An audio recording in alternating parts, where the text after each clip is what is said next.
Today's episode of Lone Star Lawyers on the Varsity Podcast Network is brought to you by Varsity Search. Varsity Search specializes in helping small law firms in Texas hire lawyers and build great teams. So if you're thinking of making a move or your law firm is looking to hire, please go to varsitysearch.com and book a time to visit right into my calendar. Varsity Search, building great teams. Hey everyone, Daniel here back with you on another Lone Star Lawyers. Before we get into this episode, I want to let you know that Varsity Search has been retained by a construction law boutique in Dallas to help grow their team. This is a tremendous opportunity for an 8 to 12-year partner-level attorney, as well as a 3 to 6-year associate attorney. These are well-compensated positions, which provide a lot of client interaction and responsibility. So if you or someone you know might be interested, please email me, daniel@varsitysearch.com or on LinkedIn. And these are litigator positions, if I didn't say that. Also, a heads up, this past Thursday, we dropped yet another of our movie verdicts episodes. Robert Callahan and I do a deep dive into witness for the prosecution. So if you haven't seen or perhaps heard of this 1950s classic, which, as it happens, is the top-rated legal movie in all of IMDb's top 200 movies. So I encourage you to watch it ASAP and then listen to the episode. We have a lot of fun with this Agatha Christie mystery, suspense, comedy, courtroom drama all wrapped into one. So hope you'll check that out. Okay, today is another Monday Mentors episode, and we are privileged to be joined by Joel Bailey. Joel is a partner at Hedrick Kring in Dallas, where he focuses on complex business litigation. Joel spent the first 7 years of his practice at a large firm after being one of those guys. You know the guys. Graduated from Baylor Law summa cum laude, executive editor of the Law Review, won national trial competitions in 2008, 2009, and did all this while dragging me along as his moot court partner. So you know he's got some great advice to share. All right, with that, let's jump into our conversation with Dallas litigator Joel Bailey on today's Monday Mentors episode of Lone Star Lawyers.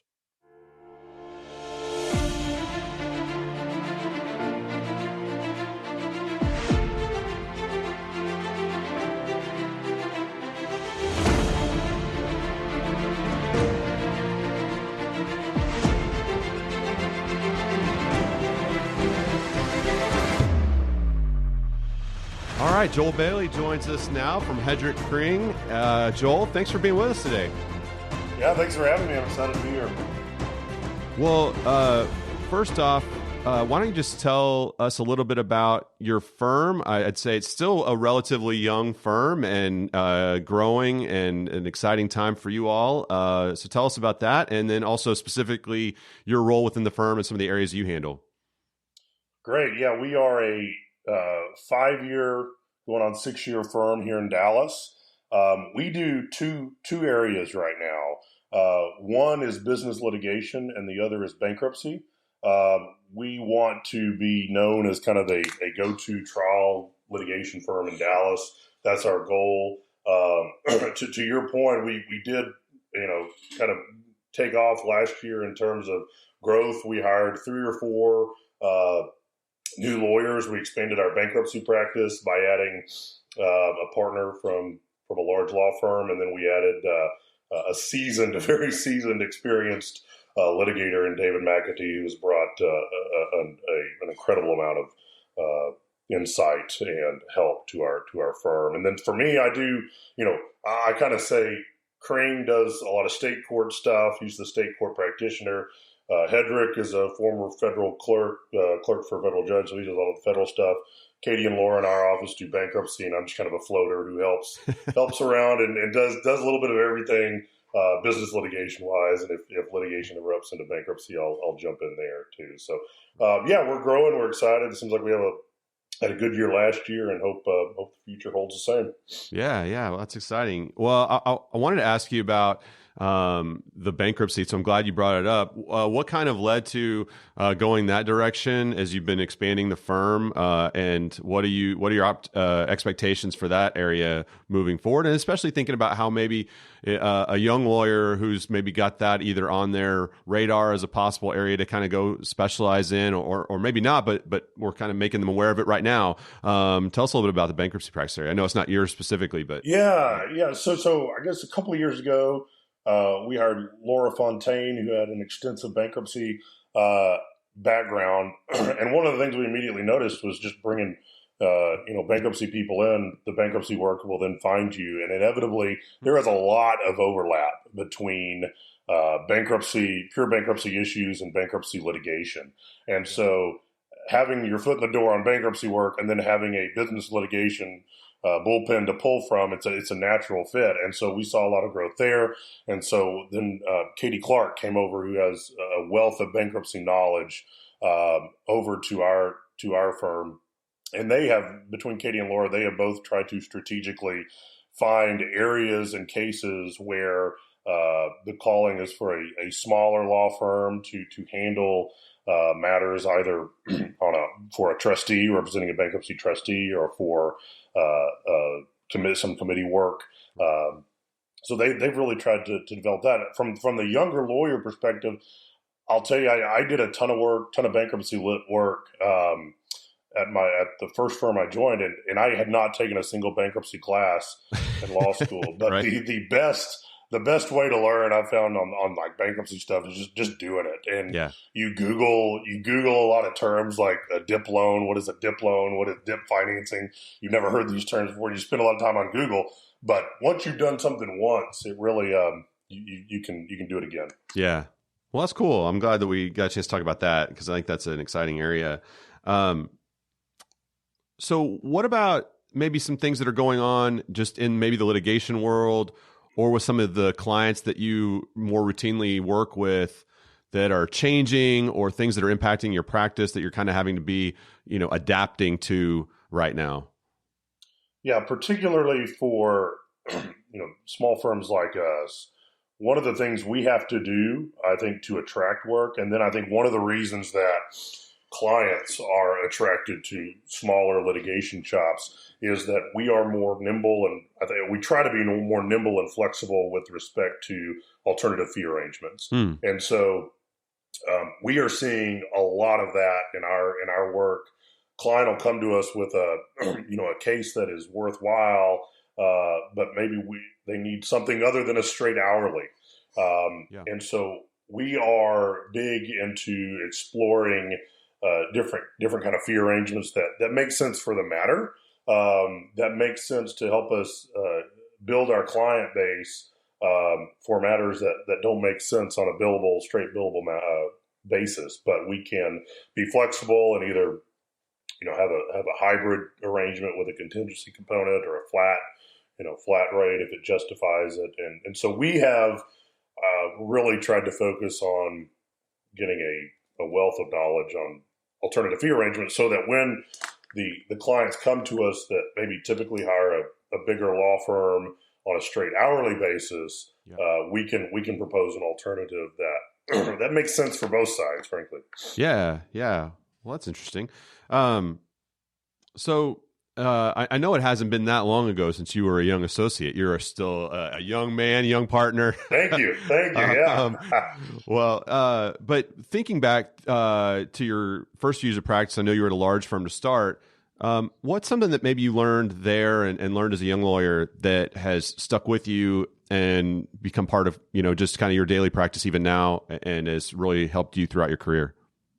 Yeah, I would say what I learned very quickly is there is no substitute for hard work and preparation for a couple of reasons. One, that's something that you control. You control how hard you work. You control how hard you prepare. And that's something that, you can't control all the times, where you go to school, what your degree was, all that. You get into schools, you don't get into schools. But you can control how hard you work and how hard you prepare. And starting at a large law firm, I saw, everybody's resumes at a large law firm are incredible.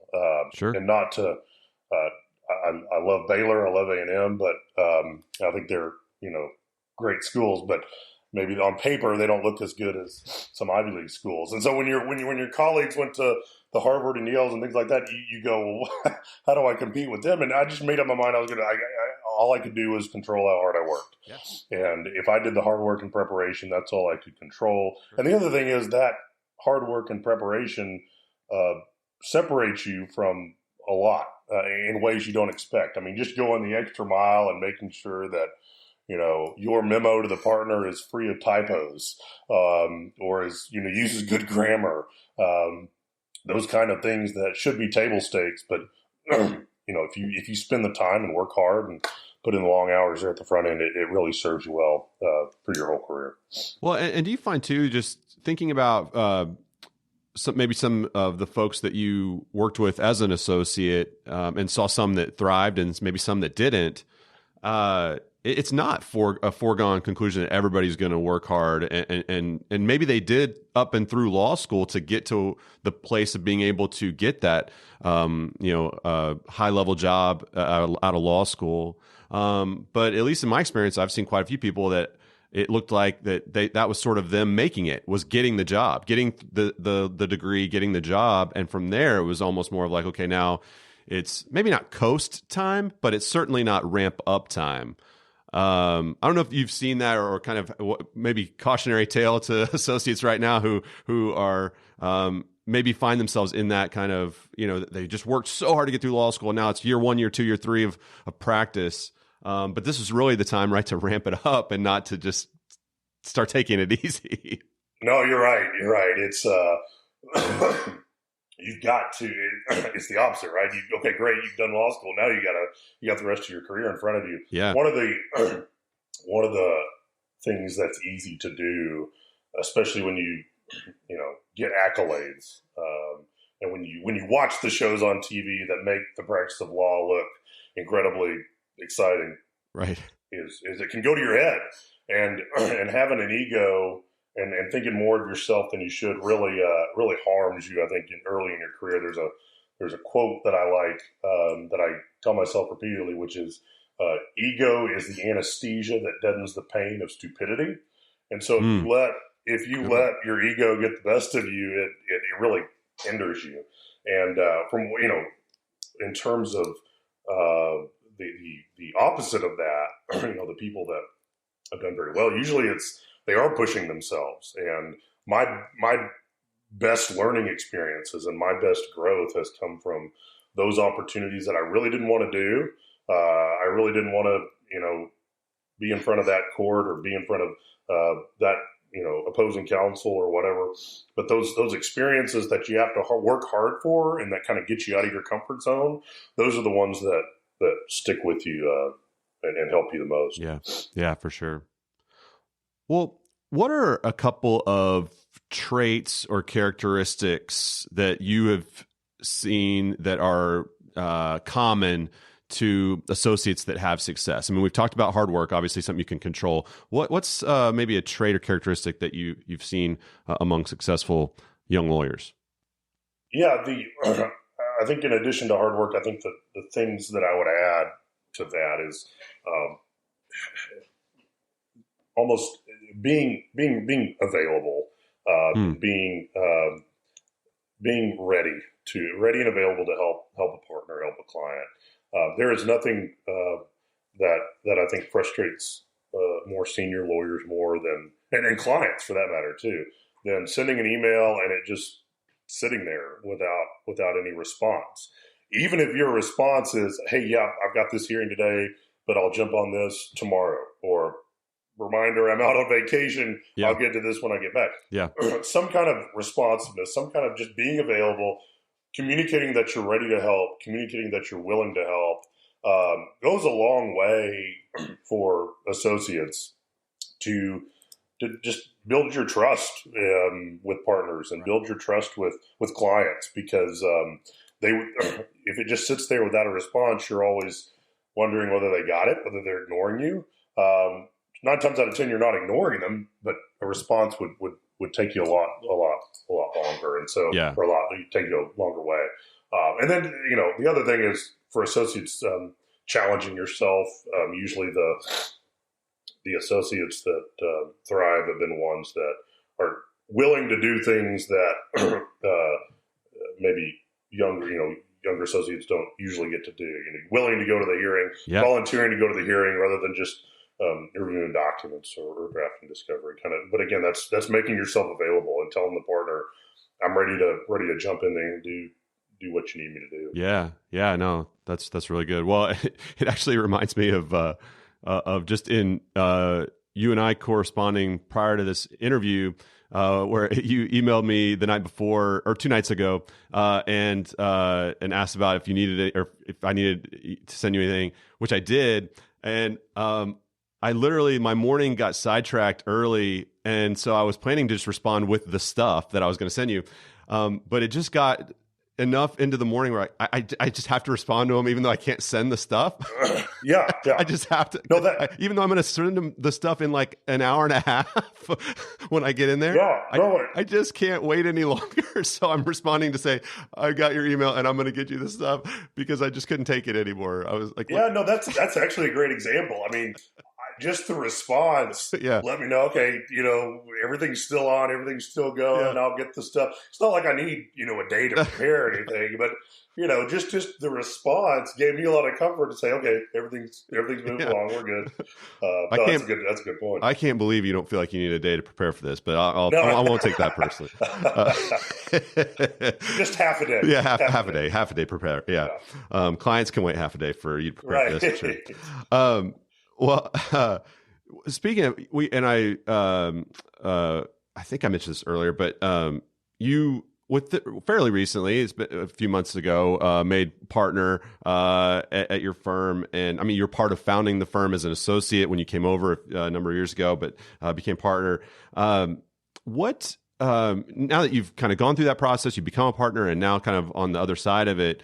What's some advice that you might have for an associate who is really looking at that a goal of becoming a partner, whether it's the firm they're at right now or maybe a different firm down the line? Is there something different in terms of mindset or approach that they should have versus sort of just, that's not really on the radar as important maybe, but when it is, what changes? Yeah, I think it starts with the work product. I mean, that's like your first, second, third year. Yeah. You are showing that you're competent, you're a hard worker, great.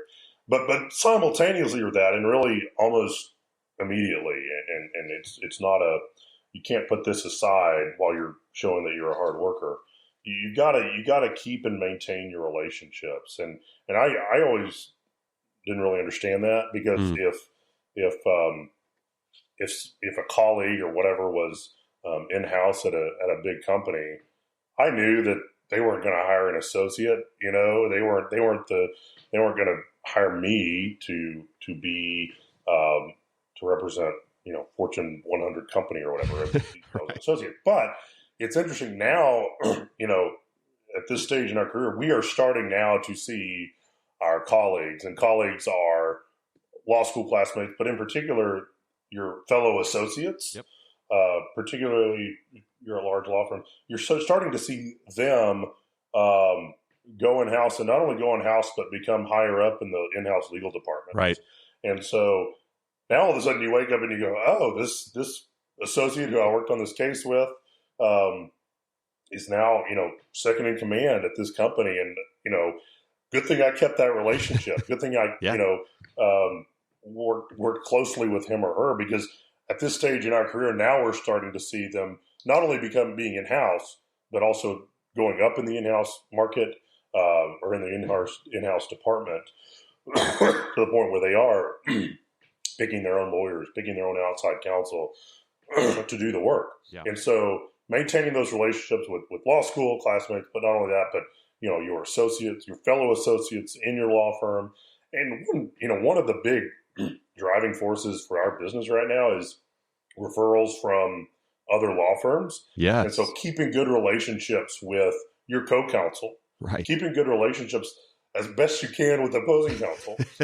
That's maybe the best compliment you can get is when an opposing counsel refers a case to you in the future because they have seen you, they feel comfortable enough referring hopefully one of their clients or referring a contact to you because they know you're going to take care of them. So being a professional wherever you go and keeping those relationships and particularly the relationships with your fellow associates and colleagues for current associate is a big part of showing you can be a partner. Yeah. I did want to follow up on that and ask you about opposing counsel relationships, because I know sometimes that can cause lawyers to struggle a little bit with whether it's how aggressive to be, how, in terms of advocating zealously for your client as you're obligated to do, of course, but then also, having a degree of professionalism and decorum with the opposing counsel. Is there a line there that you walk, or kind of what's the best way to kind of keep those things in balance? Yeah, everybody's got their own style, and as a lawyer, you can't be somebody you're not. I mean, and so find your style. My style, the most enjoyable cases for me have been the ones where I've been able to keep a professional relationship with opposing counsel. That's a two-way street. It's hard to do sometimes, and certainly you've got to stand up for your client when you need to and push back when you need to. I try to let that adversary context be driven more. If the opposing counsel is going to go there, then I've got to go there too. Right. But the way I approach it is, look, there's a procedure in place. If you send me an angry email or you yell at me, like, okay, I'm not going to change my mind because, you put a few 4-letter words in your email. Okay, we still got a hearing to go to. Right. I'm not going to change my mind at the last minute. So yeah, scream, yell, whatever, but we're still marching on towards trial and right. Try to convince the court that you're right. And if you are, you are, but yelling's not gonna persuade me. So find your own style. Yeah. Well, also we kind of you were talking about this when you talk about clients and kind of their expectation that they have of not just the partners that are on the case, but the associates that are also part of representing them. Another thing that comes up, I think, quite a bit as associates are getting a little bit more of that client contact, or they're being included on emails back and forth, is sort of how and when to know about communicating with the clients. If you're the associate, maybe working with a senior associate or partner on a case, and how to go about doing that in a way that doesn't overstep your authority, your bounds, or whatever, and kind of how your firm is staffing that case. But if the client's maybe coming to you directly for something because you had a conversation after a hearing or a deposition or something, and they, just kind of how do you walk through that, maintaining proper channels of communication with the client, but also keeping the partner or whoever is supervising that case kind of informed, in the loop, and all that? Yeah, I know at our firm, we would love. I mean, we'd love it when when clients reach out to the associates and want their insight, because that shows they trust that associate. That shows that the associate is doing a good job for them, and that's exactly what we want. We want the client to be taken care of first. And so that doesn't bother me at all. Yeah. I think the only thing that would bother me is if I, gave clients some advice and copy the associate, and the associate jumps in and gives contrary advice.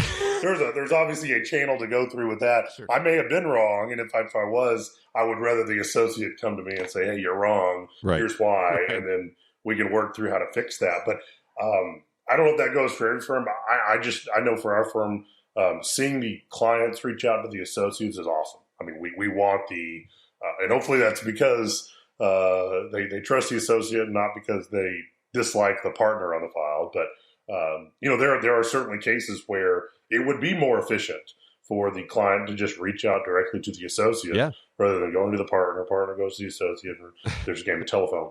Right. That's a huge compliment to the firm and to the associate. Yeah. In particular. So. Yeah. Well, cool. We talked about hard work in the beginning, and I know that right now there's still a lot of conversation going on, especially in the legal profession, but also in others as well. It's not just legal, about this work-life balance issue and figuring out how to maintain, other areas of your life alongside of your professional obligations. And knowing also there's a season for, especially as a young associate, young lawyer, that priorities may have to shift in favor of that. But how are you all kind of as a firm looking at that issue as you're working with and bringing in younger lawyers who may kind of just have more of that kind of expectation baked in, or at least being fed to them by culture, if nothing else? Kind of what's going on with you all in terms of that? Yeah, so work-life balance is a topic of discussion a lot. The term, because right. I think work-life balance as a term was probably created like 15 or 20 years ago, before the blow up of iPhones and cloud, email, and just being available easily all the time. So I've got to give credit to Josh Hedrick in my office, who calls it work-life harmony. Yes, and it's an issue of semantics, but I think it captures the current world we live in better than work-life balance. Because work-life balance kind of implied, okay, you go to work for 8 hours a day, then you come home and you set that aside, and you're home. And in our profession, particularly in private practice, when you have an iPhone, when you have the laptops and emails constantly, you can't truly unplug all the time. And so I think it is trying to harmonize the two. And so everybody finds their niche, and it changes over time. Before kids, I would come home and be still pretty plugged in. I mean, I was checking email, responding to email, all that. 3 kids later, at least what I try to do is, I leave the office, try to leave between 6 and 6:30 every day. If, back to communication, if I've got stuff going on, I'll email the partner of the client and say, hey, I'm going home. I'm going to jump on this at, 9:00 tonight. Right. But then I'll go home, and usually I'll, check email, make sure there's nothing urgent, then put it down, put the phone down, and kind of not even check it until kids are in bed, and then I'll check it again for anything urgent, and respond if needed. But there's this, I cannot just not check my phone at night. I can't not check my email over the weekend. You've got to be, if you're going to be, effective in private practice, you've got to be available. Right. And in this day and age where everybody's got a cell phone with mail, an iPhone, whether iPhone or whatever the other Samsung is, Android, everybody's going to assume that you are seeing emails at night and on weekends. Now that doesn't mean you have to respond to every email you get, at 9:00 at night or 10:00 at night. 90% of them, I say, okay, I'll respond tomorrow. Yeah. But you've got to figure out how to harmonize, your work life and your life, your personal life. If the two are out of harmony, because I think we've all been there, it's not good. If the two are out of harmony, your work life suffers and your personal life suffers. Yeah. So you got to keep the two in harmony. To your point, there's always times when one is just going to take precedent over.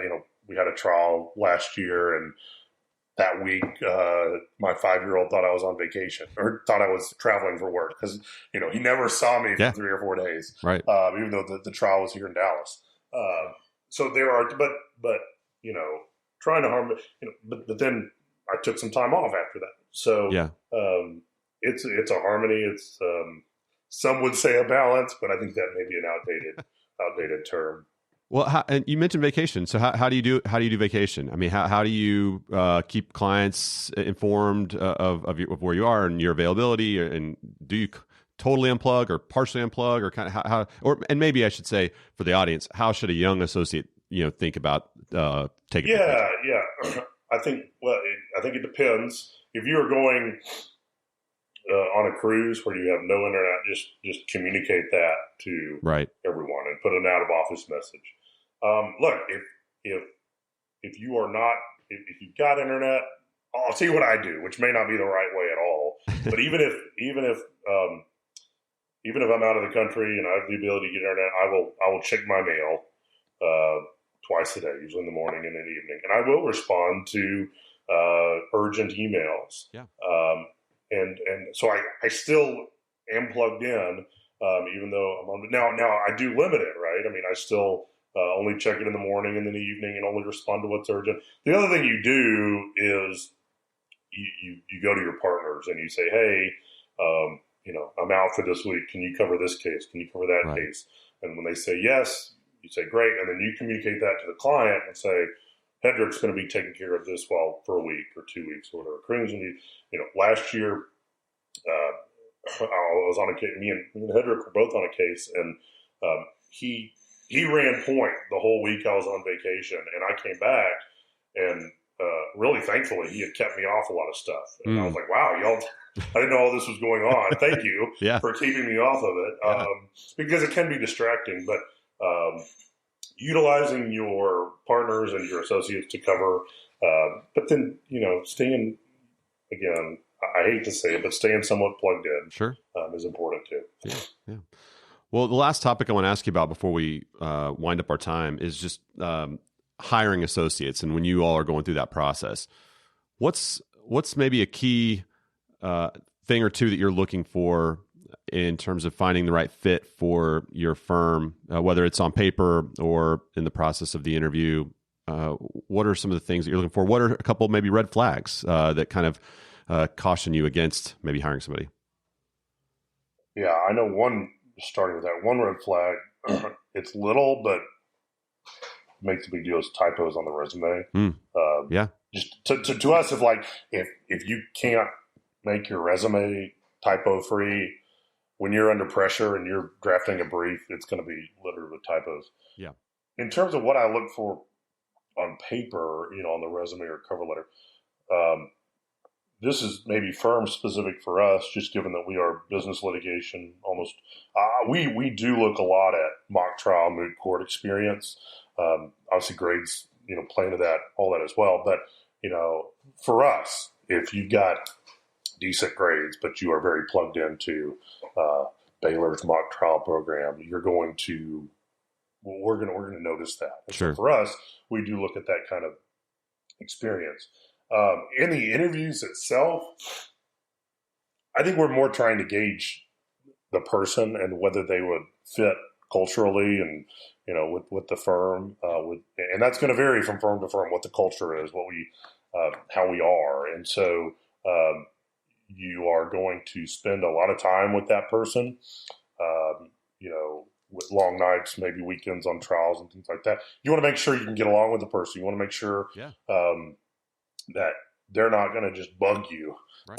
And so it's kind of that's a squishy standard, but you can tell a little bit when you interview the person what they emphasize in their questioning, in their answers, and what kind of questions they're asking, whether they would be a good fit, for the firm and the culture that it creates, or the culture that we have. So we spend a lot of time really asking more open-ended questions to get to know them, and then spend a lot of time hearing questions from them to understand why they're interested, or what they're interested in, what they care about, right? And then kind of gauging whether they'd be a good fit. If they're coming from another firm after maybe a couple years out, what are there changes to what you're looking for versus someone that you're hiring right out of law school? Yeah, people that are lateraling over. I think the obvious first question is why. Yep. And we want to understand that, why they're leaving. Is it what it is? Is it a work product issue, which would obviously be a red flag, or is it just a culture issue? And that may not be that big of a deal. The other thing that I know I am interested in for laterals is making sure that, particularly if it's from a big firm to us, if they're leaving a big firm and coming to us, I want to make sure that they're not assuming that it's going to be easier, it's going to be more laid back, it is, right? I mean, there's not the hours pressure in a small law firm. Yeah. We are more laid back. There's less red tape, all that. But when it comes to a lot of the stress doesn't change. A lot of the responsibilities, if anything, increase because you may be the only lawyer on the file. You may be the point person for the client. Right. And so I want to make sure, particularly if they're coming from a big law firm, that they're not coming in to just coast. Yep. Because the last thing we want is an associate who's just going to say, "Oh, now I'm in a small law firm and I can come in when I want, leave when I want," just kind of coast. Right. We still want a hard worker who cares very deeply about their work. Yeah, that's good. I'm glad you said that. Well, Joel, thank you so much for taking time to visit with us today. We're going to end with our rapid fire questions. So if you are ready, we will knock these out. Let's do it. All right. Name the one trait or characteristic that you most want to see in an associate. Hard worker. What habit has been key to your success? Preparation and hard work. I'm sensing a theme from Mr. Bailey. Favorite app or productivity tool? iPad. There you go. Yeah. And of course, most important, favorite legal movie? Boston Legal. Well, that's a show. There's a show. Hold on. That's a good show. My Cousin Vinny. Okay, Boston Legal. That's a good show. You're going to go My Cousin Vinny on the movie too. I was going to go My Cousin Vinny, which I think is running away with the vote from these conversations. It's awesome. Yeah. So awesome, Joel. I really appreciate it, and am happy for you and for your success and for the firm and everybody, Josh, Jacob, everybody. So I'm excited for you all and wish you the best in 2020 and beyond. Thanks for being with us today. Yeah, thank you.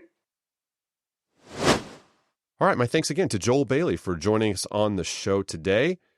If you enjoyed this episode, would you consider doing two things for me? Number one, would you subscribe so you don't miss an episode? And then number two, would you tell your friends and colleagues in the Texas legal community so that we can serve as many of you as possible? And if you have suggestions or thoughts about the show, or if I could help you in any way, please email me directly, daniel@varsitysearch.com. And as a reminder, don't forget that Movie Verdicts with Robert Callahan and me, we are breaking down Witness for the Prosecution, and that is in your feed right now, in this feed. So check it out. All right.